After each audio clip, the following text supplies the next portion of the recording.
You ever get that feeling? Like someone's watching you? Not in a creepy neighbor kind of way. No, I mean something deeper, like a sixth sense, like your soul knows before your mind does. That's how this all started. A tingle down my spine, a feeling I couldn't shake. I'm not crazy. At least I wasn't. But then I disappeared twice. It was a Tuesday. I remember that because I always take the trash out on Tuesdays. That night, I felt it again, that presence. I looked over my shoulder 5, maybe 6 times walking down my driveway. Nothing, just the breeze. But when I got back inside, my front door security camera had picked something up, a shadow. Quick, sharp. It passed behind me. I played it over and over. No one was there. I didn't tell my wife at first.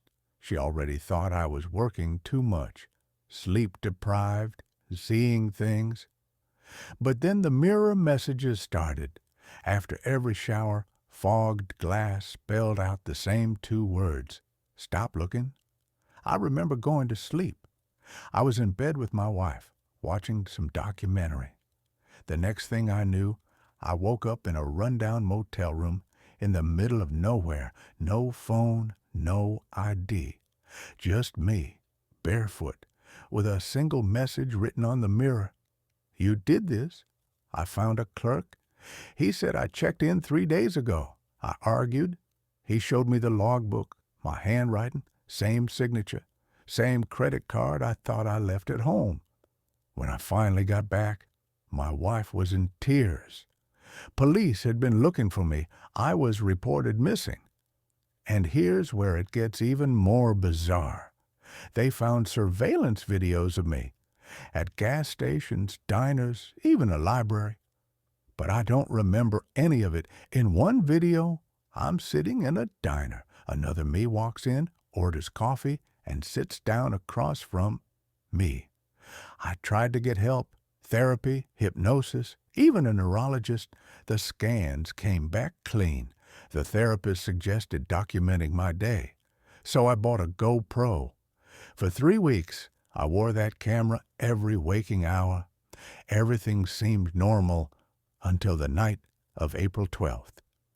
The footage showed me getting up at 2:47 a.m., walking to the living room, and having a full conversation with myself.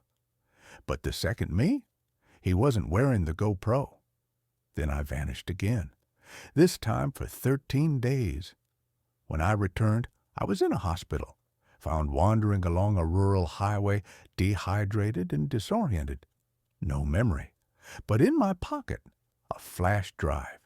On it, recordings of a voice that sounded like mine, saying things I've never said. I met a man online, someone who claimed to study what he called dimensional memory fractures.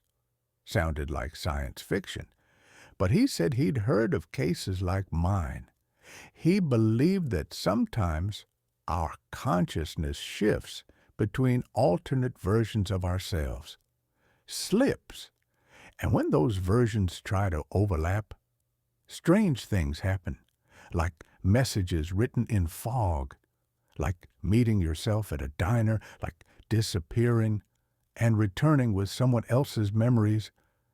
I didn't want to believe him, but then he showed me something, a picture from a conference in 2019. He was in it, and so was I, smiling, wearing clothes I've never owned, but the name tag said my full name. If you're hearing this, maybe you've seen me before, maybe in a dream or passing on the street. Maybe you feel it too, that tingle in your spine, that whisper in the fog. If you do, don't follow it, don't look for me, because next time it might be you who disappears.